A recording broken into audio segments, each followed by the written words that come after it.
Assalamualaikum warahmatullahi wabarakatuh. Selamat pagi Bapak dan teman-teman sekalian. Perkenalkan kami dari kelompok 4 akan mempresentasikan hasil analisis kami yaitu PT Pertamina, evaluasi dan analisis strategis Corporate Social Responsibility CSR. Untuk PT-nya itu anak perusahaan PT Pertamina yaitu PT Pertamina Geothermal Energi Tbk. Anggota kelompok kami ada pertama saya sendiri, Lingga Trikurnia Budi, rekan saya Gerard Edgar Silalahi, Ida Roviana, dan Fanny Lauren. Oke, untuk di sini daftar isinya kita mulai dari latar belakang sampai kesimpulan dan rekomendasi. Oke, kita mulai dari latar belakang. Dalam era globalisasi saat ini, eksistensi sebuah korporasi tidak lagi hanya diukur dari seberapa besar profit atau keuntungan finansialnya saja. Ada pergeseran paradigma yang sangat signifikan. CSR atau Corporate Social Responsibility telah bertransformasi dari yang tadinya hanya sekedar aktivitas amal atau filantropi sukarela menjadi bagian integral dan dari strategis bisnis berkelanjutan. Selanjutnya, poin 2, CSR sebagai wujud prinsip responsibility dalam GCG. Selanjutnya, yang poin ketiga, ada posisi strategis PGA sebagai pemain energi terbarukan, panas bumi, dan poin 4, tantangan integrasi ESG dalam operasional perusahaan BUMN. Seperti yang ada di gambar di samping, yaitu dari tradisional CSR berubah menjadi strategic CSR. Oke, lanjut untuk perumusan masalah. Di sini ada 5 pertanyaan kunci. Nah, yang pertama, bagaimana keterkaitan CSR dengan prinsip BCG? Selanjutnya, yang kedua adalah, apakah pendekatan CSR berbasis compliance atau strategik? Dan pertanyaan yang ketiga, sejauh mana efektivitas implementasi program CSR? Dan yang keempat adalah standar apa yang digunakan untuk mengukur kinerja CSR. Dan yang kelima adalah bagaimana klasifikasi tingkat kepedulian lingkungan perusahaan. Selanjutnya, ini profil yang sudah kita jelaskan di presentasi minggu lalu, yaitu PGA adalah anak perusahaan PT Pertamina yang fokus pada energi terbarukan, khususnya panas bumi. Kita lanjut aja.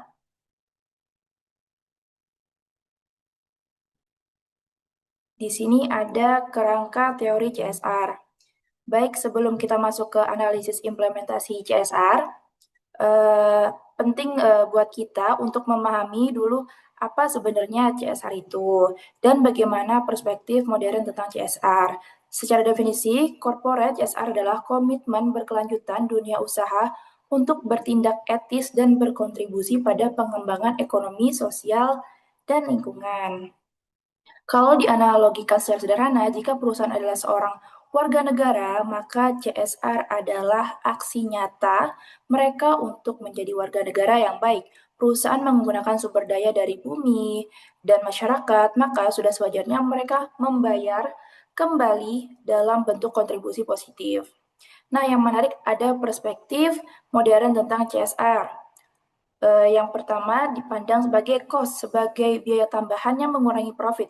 Perusahaan melakukan CSR karena terpaksa, karena ada regulasi, atau sekedar untuk reputasi. Sekarang CSR dipandang sebagai investasi strategis. Mengapa? Karena CSR yang dilakukan dengan benar akan mendapatkan apa? Yang pertama, meningkatkan reputasi dan brand value. Kedua, mengurangi risiko sosial dan lingkungan, menciptakan social license to operate, izin sosial dari masyarakat. Selanjutnya, bahkan membuka peluang bisnis baru. Nah, selanjutnya dalam perspektif modern ini, CSR terintegrasi dalam model bisnis melalui pendekatan ESG, yaitu environmental, yaitu pengelolaan dampak lingkungannya bagaimana, sosial, hubungan dengan masyarakat dan pekerja, dan governance, tata kelola yang baik dan etis. Dan tentu saja implementasi CSR yang efektif harus memenuhi 3 prinsip fundamental. Yang pertama ada transparansi, akuntabilitas, dan keberlanjutan. Untuk memastikan ketiga prinsip ini, perusahaan kelas dunia menggunakan standar globalisasi seperti ISO 26000 untuk panduan CSR dan GRI atau Global Reporting Initiative untuk pelaporan keberlanjutan. Nah, dengan kerangka teori ini, sekarang kita akan lihat bagaimana PGE menerapkan dalam praktik. Selanjutnya akan dijelaskan oleh rekan saya, Ida Rofiana.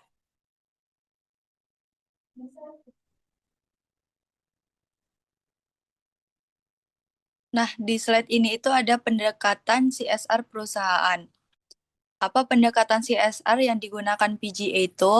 Karena dalam literatur CSR, kita mengenal ada beberapa pendekatan. Yang pertama itu ada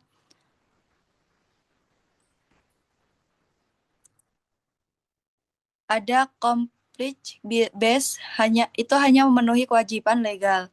Yang kedua ada philanthropy base, itu donasi ke karitatif tanpa strategi jelas. Yang ketiga ada strategi CSR yang menciptakan nilai bersama. Nah, hasil dari analisis kami itu menunjukkan bahwa PGA menggunakan pendekatan Boyet Complete plus strategi CSR. Nah, dari sisi berbasis legal atau regulasi, PGA sebagai perusahaan yang bergerak di sektor energi dan pengelolaan sumber daya alam tunduk pada regulasi yang sangat ketat terkait pengelolaan lingkungan dan sosial. Salah satunya itu ada indikator kepatuhan. Itu adalah program proper dari Kementerian Lingkungan Hidup dan Kehutanan. Nah, proper ini itu adalah penilaian kinerja lingkungan perusahaan dengan 5 peningkatan. Yang pertama itu ada hitam, itu terburuk, merah dan biru itu standar minimum, hijau dan emas itu terbaik. Nah, area Kamojang memiliki BGE berhasil mempertahankan proper emas selama 14 tahun berturut-turut. Ini tuh bukan pencapaian mudah, eh, tapi ini itu menunjukkan konsistensi dan komitmen jangka panjang dalam pengelolaan lingkungan. Tapi apakah PGA itu berhenti di complete saja? Tidak. Nah, dari sisi berbasis donasi dan strategis, memang masih ada kegiatan berbasis donasi, misalnya bantuan sarana ibadah dan saat safari Ramadan, tapi ini itu porsinya kecil. Yang dominan adalah strategi CSR. Nah, CSR yang menggunakan kompetensi inti perusahaan untuk menyelesaikan masalah sosial sambil menciptakan nilai bisnis.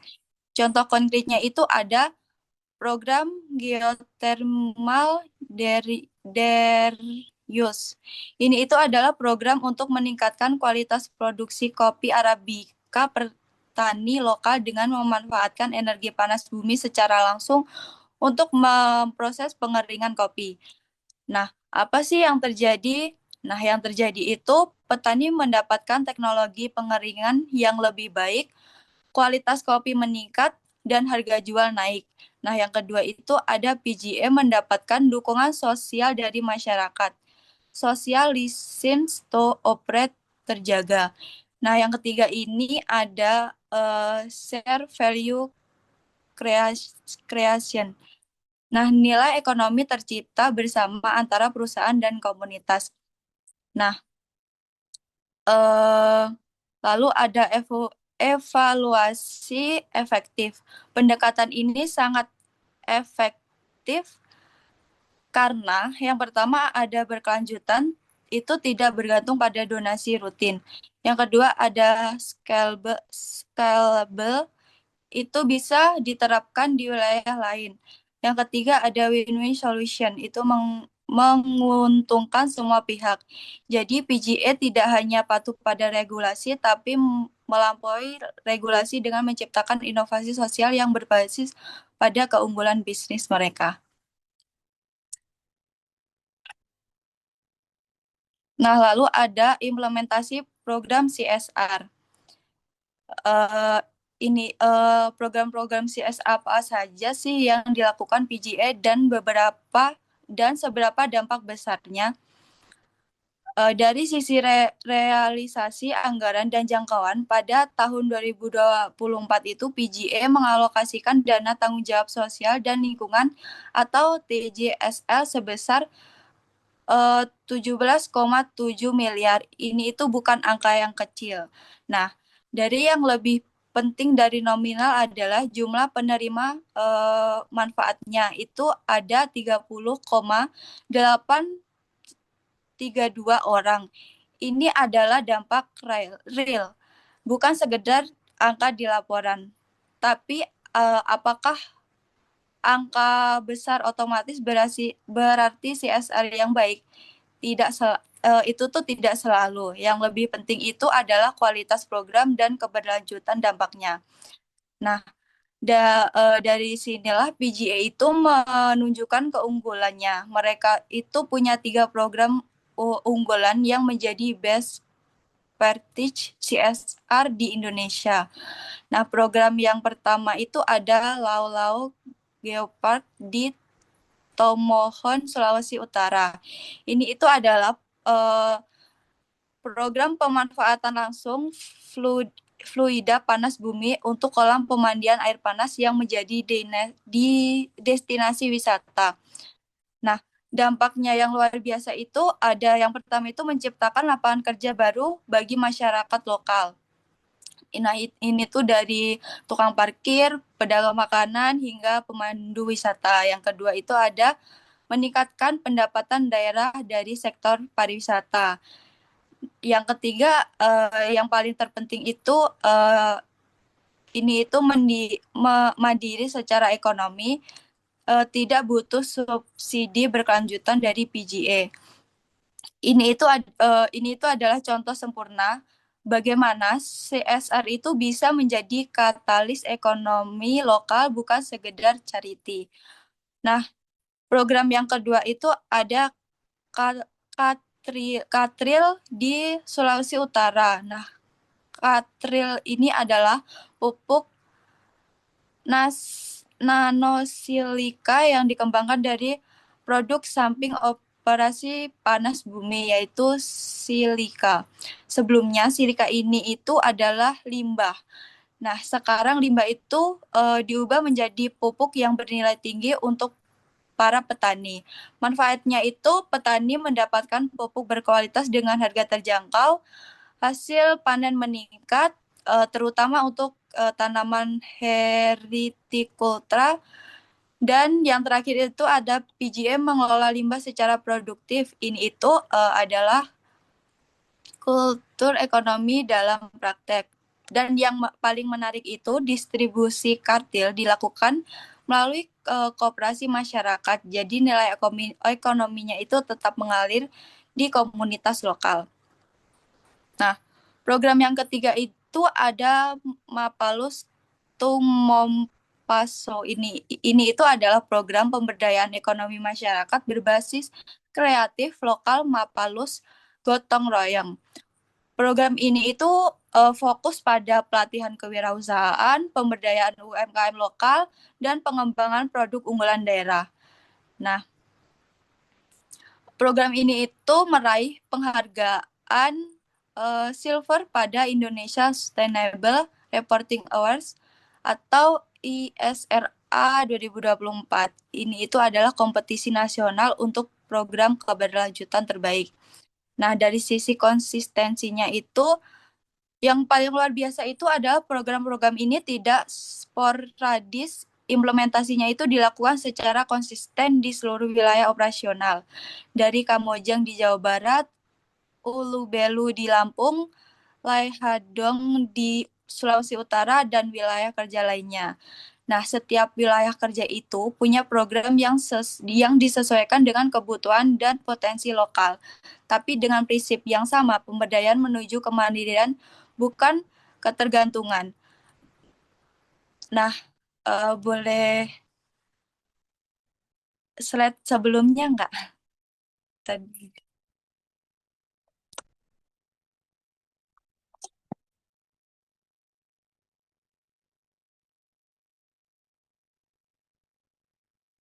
Yang analisis CSR dalam GCG.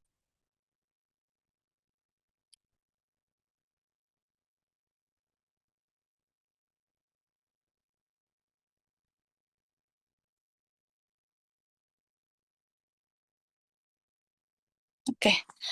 Nah, maaf tadi belum saya jelaskan bagaimana sih CSR terintegrasi dengan tata kelola perusahaan di PGA. Nah, dari temuan kami itu menunjukkan Pak bahwa PGA itu telah mengintegrasikan CSR ke dalam struktur tata kelola perusahaan secara formal dan substansif, bukan hanya sekedar formalitas. Nah, yang pertama itu ada keterkaitan dengan prinsip GCG. Seperti yang kita ketahui, itu ada 5 prinsip GCG. Itu yang pertama ada transparansi, accountability, responsibility, independensi, dan fairness. Nah, CSR itu adalah manifesti konkret dari prinsip responsibility. Nah, ini itu bukan klaim kosong. Buktinya itu PGA itu mendapatkan skor asesmen GCG sebesar 93,85. Ini itu adalah kategori sangat baik berdasarkan parameter BUMN. Nah, skor ini itu menunjukkan bahwa tanggung jawab sosial dan lingkungan itu benar-benar menjadi bagian dari DNA tata kelola mereka. Nah, yang kedua itu ada dari sisi akuntabilitas manajemen. Nah, ini itu membedakan CSR yang serius dengan yang sekedar pencitraan saja. Siapa sih yang bertanggung jawab? Nah, di PGA ini, direksi dan Dewan Komisaris memiliki tanggung jawab langsung atas tata kelola berkelanjutan mereka yang menetapkan strategi, prioritas, dan target CSR. Nah, ini itu bukan diserahkan ke bagian humas atau CSR saja. Nah, pengawasan itu juga ketat melalui rapat rutin dan evaluasi berkala terhadap pencapaian key performance indikator atau KPI terkait ESG. Nah, jadi metrik yang jelas itu ada target yang jelas dan evaluasi yang terstruktur. Nah, yang ketiga ini yang paling penting itu ada integrasi strategis. CSR di PGA tidak berdiri sendiri sebagai program terpisah. CSR itu juga terintegrasi langsung dalam visi perusahaan untuk menjadi world class green energy company. Nah, strategi keberlanjutan mereka itu dibagi menjadi 4 pilar utama. Yang pertama itu ada zero emission. Nah, itu tuh target emisi nol atau minimal. Yang kedua ada nature, itu tuh konferensi keanekaragaman hayati dan pengelolaan lingkungan.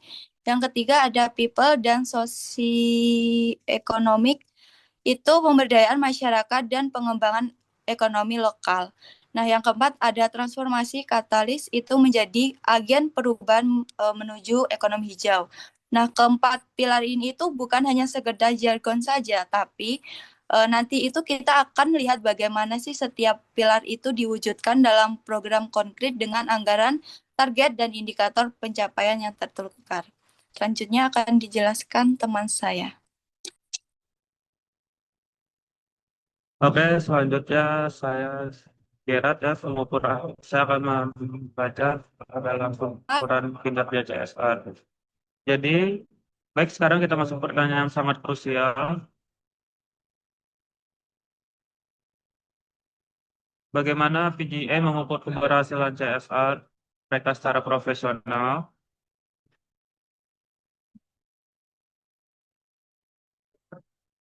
Karena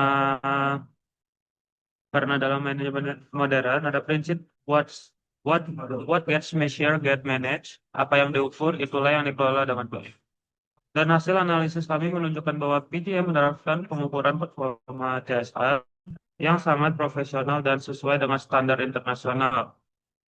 Pertama dari sisi standar pelaporan. PGA tidak hanya membuat laporan tahunan biasa, mereka membuat sustainability report yang terpisah khusus untuk keberlanjutan. Mengapa terpisah? Karena sustainability report memiliki struktur, metrik, dan audiens yang berbeda dari laporan keuangan biasa. Yang menarik, sustainability report PGA disusun mengacu pada dua standar sekaligus, yaitu satu, GRI atau Global Reporting Initiative. Ini adalah standar pelaporan keberlanjutan paling diakui di dunia. GRI memberikan framework tentang apa yang harus dilaporkan, bagaimana mengukurnya, dan bagaimana verifikasinya. Yang kedua, POJK 51/2017. Ini adalah peraturan otoritas jasa keuangan tentang penerapan keuangan berkelanjutan bagi lembaga jasa keuangan, emiten, dan perusahaan publik di Indonesia. Jadi PGA tidak hanya comply dengan standar domestik, tapi juga dengan best practice global. Kedua, dari sisi indikator ESG, nah ini yang sangat membanggakan kita, teman-teman sekalian. PG, PGI mendapatkan skor ESG sebesar 7,1 dari Sustainalytics, sebuah lembaga pemeringkat ESG global yang sangat kredibel. Skor 7,1 ini masuk dalam kategori negligible risk atau risiko ESG. PGI sangat rendah atau hampir tidak ada. Dan yang lebih luar biasa lagi, India mendapat peringkat 1 dunia untuk sektor industri Total Advice. Artinya dari seluruh perusahaan utilitas energi di dunia, India adalah yang terbaik dalam pengelolaan SDG. Ini bukan klaim sepihak, tapi pengakuan internasional yang objektif. Ketiga, dari sisi metrik lingkungan yang terukur. PGA tidak hanya melaporkan narasi, tapi data kuantitatif yang sangat spesifik. Satu, intensitas emisi 41,04 gram CO2 ekivalen per kilowatt hour. Ini adalah berapa gram emisi karbon yang dihasilkan jika listrik yang diproduksi. Angka ini jauh lebih rendah dibandingkan pembangkit listrik berbasis batubara atau gas. Yang kedua, penghindaran emisi 4,5 juta ton CO2 ekuivalen. Ini adalah berapa banyak emisi yang berhasil dihindari dibandingkan jika listrik diproduksi dengan energi fosil.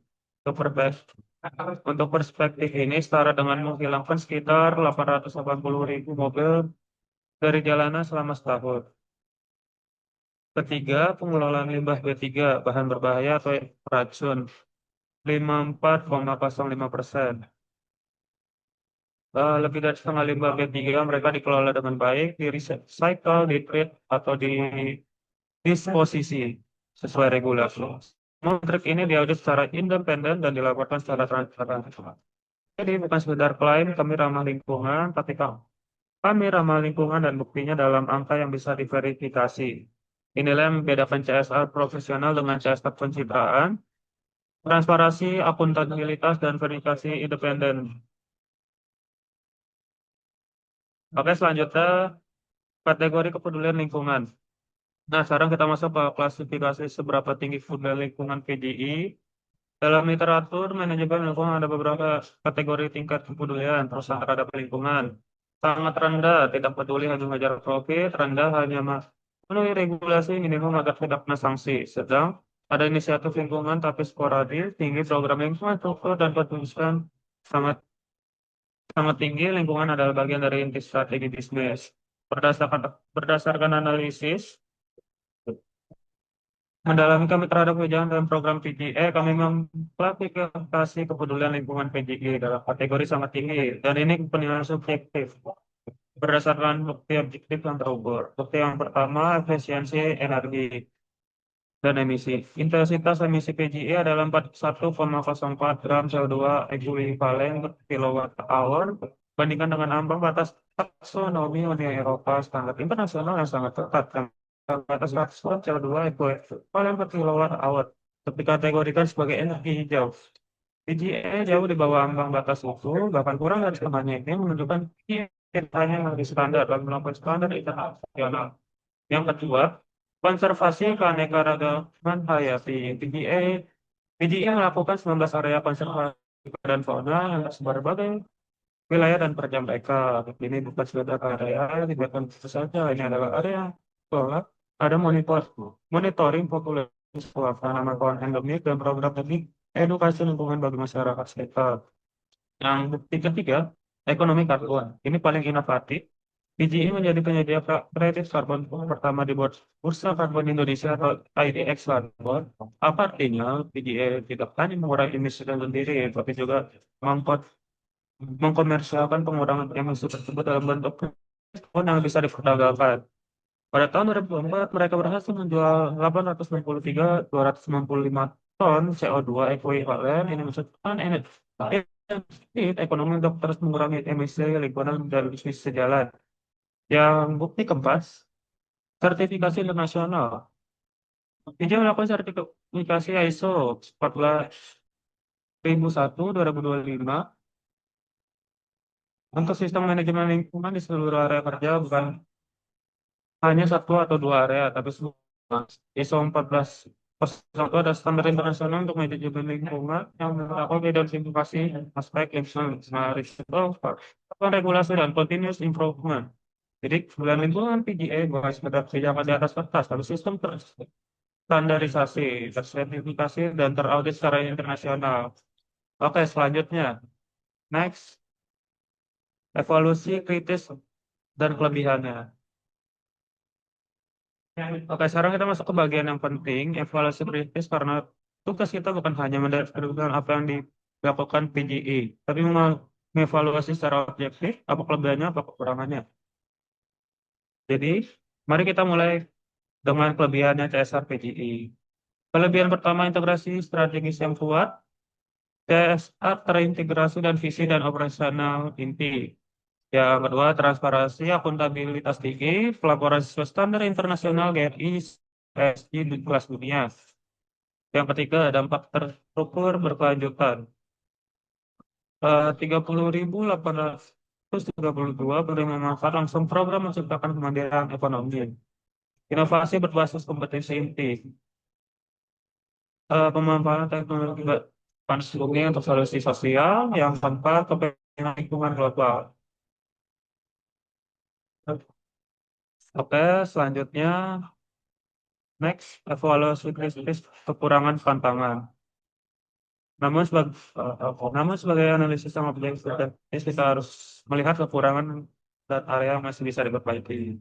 Dan ini akan menjatuhkan PGI, Bapak ya, PGI, tapi untuk memberikan rekomendasi konsumsi agar implementasi jasa mereka menjadi lebih baik lagi.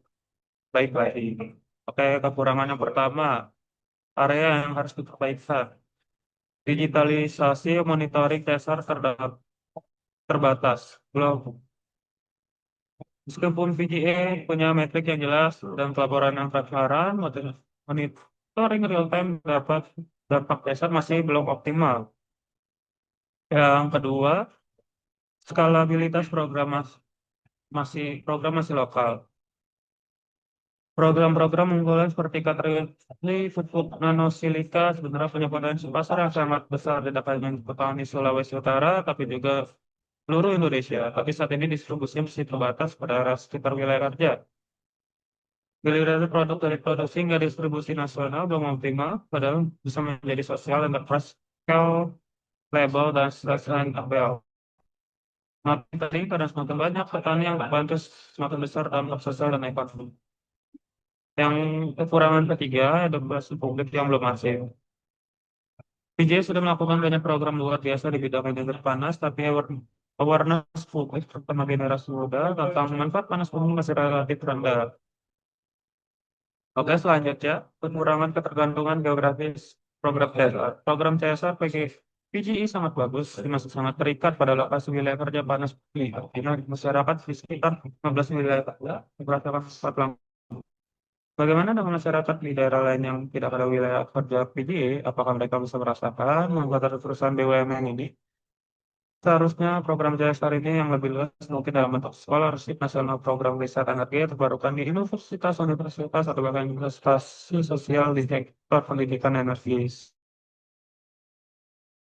5. Aspek donasi yang masih ada, belum 100% strategik, masih ada program filantropis pro tadis. Oke, selanjutnya.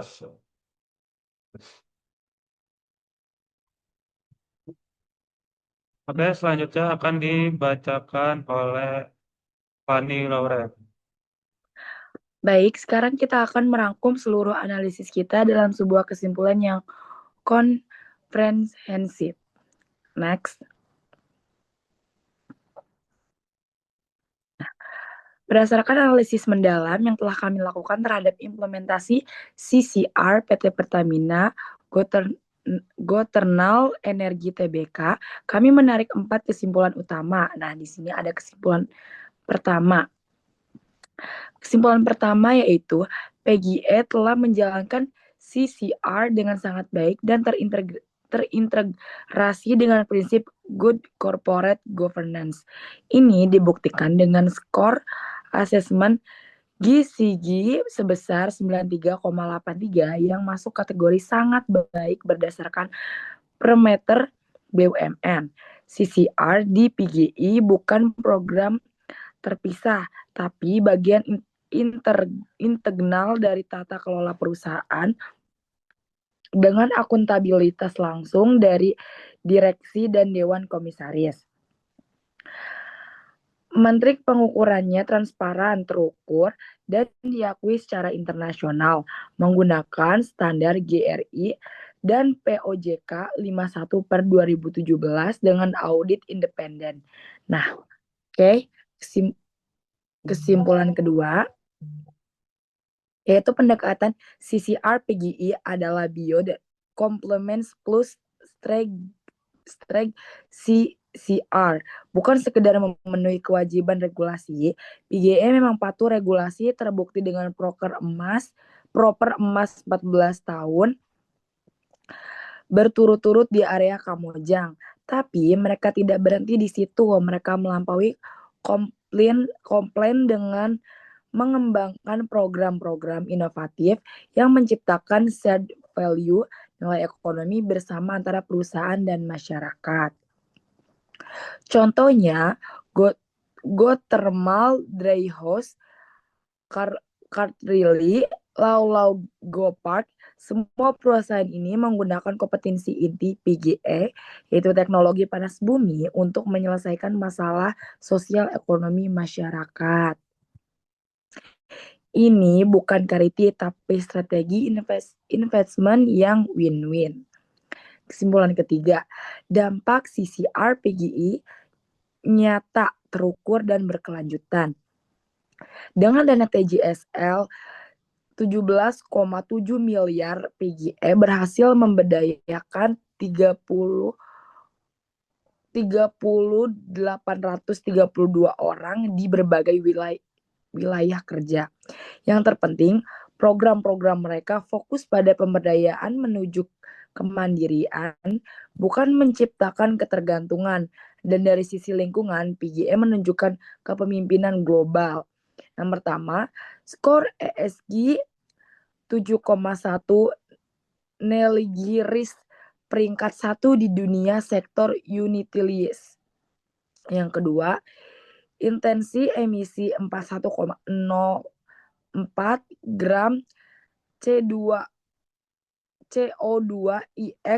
per kWh, jauh di bawah standar EU Taxonomy. Yang ketiga, penghindaran emisi 4,05 juta ton CO2 eki per tahun. Ini adalah bukti objektif bahwa CCR PGI bukan greenwashing tapi genuine commitment. Kesimpulan keempat, dan ini yang paling penting ya teman-teman semua, CCR di PGI adalah inti operasional, bukan aktivitas menunjang. Ini mencerminkan transformasi paradigma CCR di filantropi tradisional menjadi strategi investment yang terintegrasi dalam model bisnis. CCR bukan lagi tentang berapa banyak uang yang kita donasikan, tapi bagaimana kita menciptakan dampak berkelanjutan sambil memperkuat posisi bisnis kita. Dan PGE telah berhasil melakukan dengan sangat baik. Jadi secara keseluruhan, implement CCR PGE layak menjadi best practice untuk perusahaan BUMN dan perusahaan energi lainnya di Indonesia. Oke, next.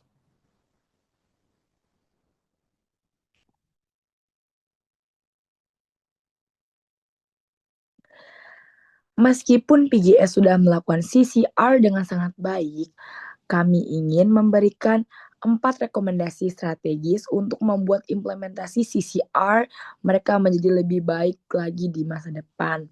Nah, rekomendasi yang pertama itu ada digitalisasi monitoring CCR. Kami merekomendasikan PGE untuk mengembangkan sistem digital monitoring dampak CCR secara real time. Contohnya konkret. Rangers application atau semacam dashboard digital yang bisa. Yang pertama, melacak jumlah penerimaan manfaat setiap program secara live. Yang kedua, monitoring distribusi produk seperti pupuk Kartrilli. Yang ketiga, mengumpulkan feedback langsung dari masyarakat. Yang keempat, menghasilkan analisis untuk decision making yang lebih cepat. Manfaatnya yang pertama, manajemen bisnis, respon lebih cepat jika ada masalah. Yang kedua, transparansi meningkat, stakeholder bisa lebih impact real time. Data driven decision makin untuk alokasi resource yang lebih optimal. Di era digital ini, CCR juga harus digital enable. Rekomendasi kedua, perluas hilirisasi produk samping. Kami merekomendasikan skala dana distribusi produk seperti pupuk Kartril dari lokal ke nasional. Strategi konkretnya, bangun kemitraan dengan koperasi-koperasi petani di seluruh Indonesia, tidak hanya di area wilayah kerja. Daftarkan Kartril sebagai produk resmi dengan sertifikasi dan dari Kementerian Pemerintahan. Gunakan platform e-commerce untuk distribusi digital. Bahkan bisa dikembangkan menjadi social enterprise terpisah yang dikelola oleh koperasi dengan dukungan PGI. Mengapa ini penting? Impact multiplier effect. Semakin banyak petani terbantu, semakin besar dampak sosial ekonomi, menciptakan revenue stream baru untuk masyarakat, bukan donasi tapi bisa yang sustainable. Memperkuat brand PGE sebagai perusahaan yang produk sampingannya pun bermanfaat. Kartril bukan hanya CCR, ini bisa menjadi bisnis model baru, profitable dan impactful. Rekomendasi ketiga, peningkatkan edukasi publik masif. Kami merekomendasikan kampanye edukasi manfaat energi panas bumi secara lebih masif, khususnya untuk generasi muda. Strategi konkretnya, kolaborasi dengan institusi pendidikan dari SD sampai universitas untuk memasukkan edukasi energi terbarukan dalam kurikulum.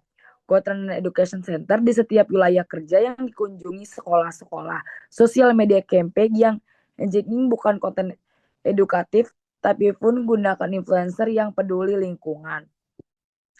Social link program untuk mahasiswa yang riset tentang energi panas bumi, competition lomba karya ilmiah, hackathon untuk seluruh energi bersih. Mengapa ini penting? Social listens to upright, masyarakat yang paham akan lebih support proyek-proyek baru. Talent Prepon, generasi muda yang tertarik energi panas bumi bisa jadi calon karyawan PGE. National awareness, meningkatkan dukungan publik terhadap transisi energi hijau. Investasi ini di edukasi adalah investasi jangka panjang untuk keberlanjutan industri. Rekomendasi yang terakhir adalah standarisasi best practice CCR. Terakhir kami merekomendasikan PGE untuk mengedokumentasikan dan mereferensikan model program unggulan mereka ke anak perusahaan Pertamina yang lain atau bahkan perusahaan BUMN lainnya. Caranya, buat CCR playbook, dokumentasi lengkap tentang bagaimana perencanaan, mengimplementasikan dan mengevaluasi program seperti Lau Gepark atau Kartrili. Sharing season dengan perusahaan BUMN lain tentang best practice CCR, benchmarking program, undang perusahaan lain untuk belajar dari PGE. Mengapa ini penting? PGE sebagai thought leader di CCR energi terbarukan, multiplier effect. Kalau model sukses PGE diaplikasi, dampaknya bisa lebih luas, memperkuat positioning PGE dengan role model berkelanjutan. Jadi keempat rekomendasi ini digitalisasi monitoring perluas, hilirisasi, edukasi masif, dan standarisasi best practice adalah langkah strategis yang membawa CCR PGE ke level yang lebih tinggi lagi. Oke, next.